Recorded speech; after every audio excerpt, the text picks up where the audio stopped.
I'm almost hesitant to even talk about this topic. There has been so much talk about AI this year that I really don't know that my opinions on it really matter, but I'm asked about it all the time. I'll tell you a story. It's a tragic story. There's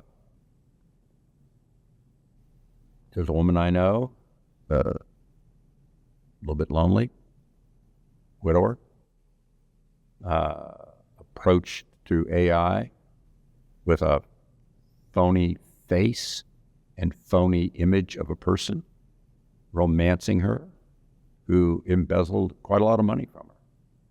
It's a tragic tale. It's true. I've known this woman from the time she was a girl. And I've known her since from the time I was a boy. And it's a sad thing.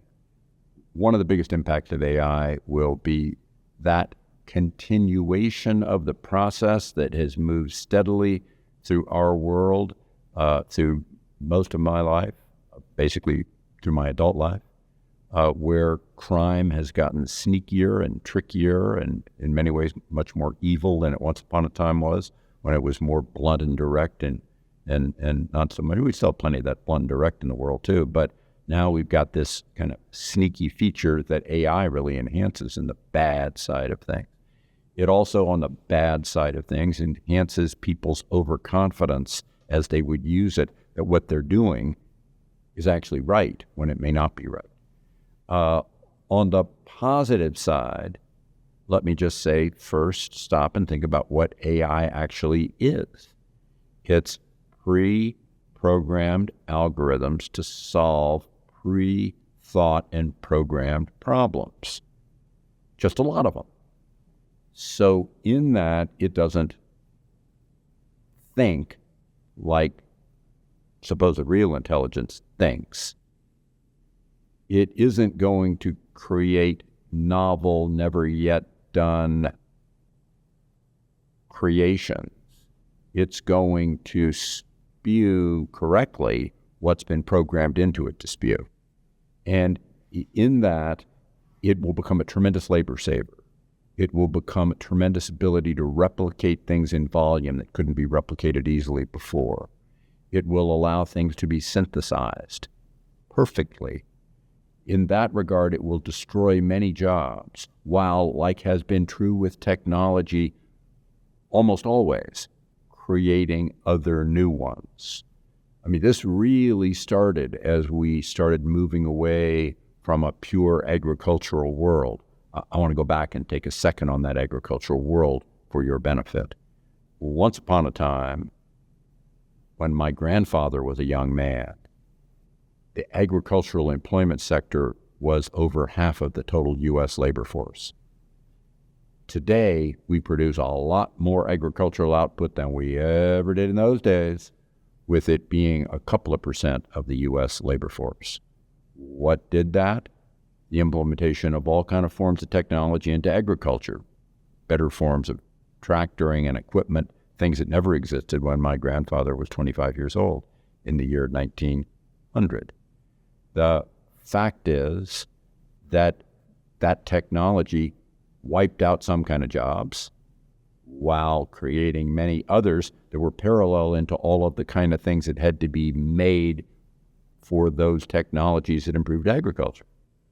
One of the biggest, when I was a kid, in the 1960s, when I say kid, I'm going to high school then.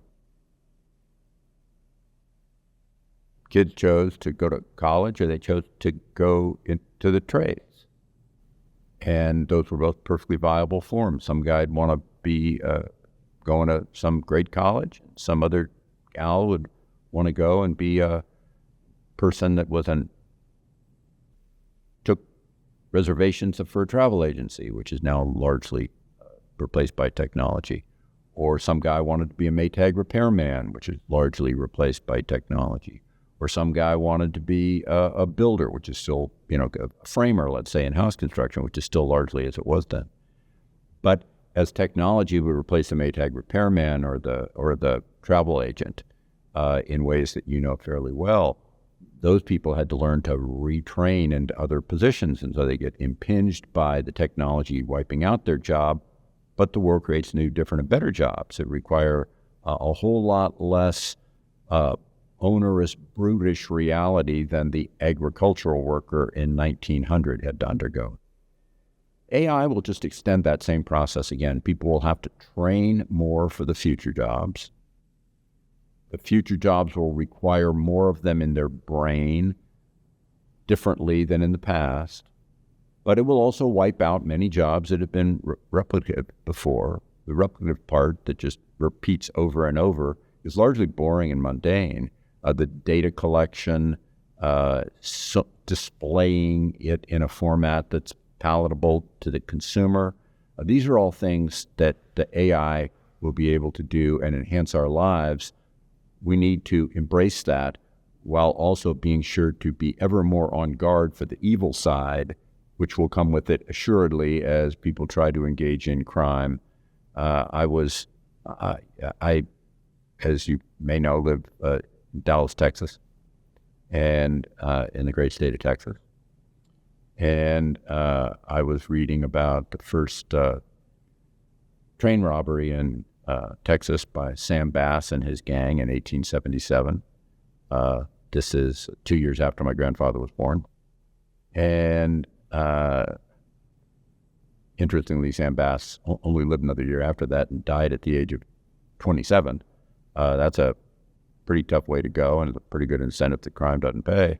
But in the process of that train robbery, which was just a little ways north of here in Collin County, Texas, the next county to the north, the reality of that is that technology would eliminate train robbers. The radio function and communications wiped out both stagecoach robberies and train robberies and changed employment. When you think of that world, that process of the evil guy and the technology that deals with the evil guy, we'll still have to deploy that teeter-totter on the bad side of things moving forward, and yet in the beginning it always favors the evil guy.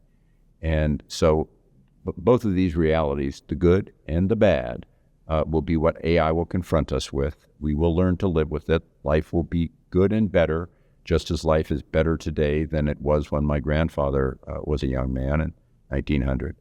And with that, I want to thank you for listening to me and hearing my views, even though I don't particularly think any of them are novel or different than you've read or heard other places, because so very much has been said about AI this year that I kind of think it's almost ridiculous that I'm doing this video on the topic, but some people seem to want to know. Thank you very much for listening to me. I hope you found it useful. This is Ken Fisher. Subscribe to the Fisher Investments YouTube channel if you like what you've seen.